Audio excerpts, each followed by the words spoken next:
लो जी पल्ला वजन लगा जी जाली नाल ना रुमाल अड़ा देना तुहाडी मेहरबानी है ते तुहाडे काम बोले इधरों उड़ावो इधरों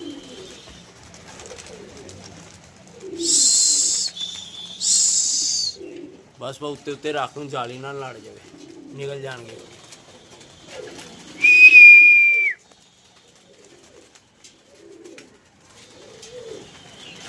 ठीक है वो कई ने नहीं उठना है आराम खोर ने पक्के ऐरों दड़बी पे जिन्होंने जाना ना हो माशाल्लाह जा रही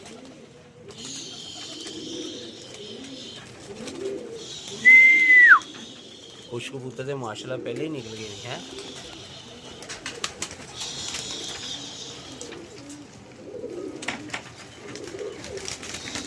वो बस थल्लिया छड़ दे उतलिया घुमा उतलिया हाँ इतने इंज घुमा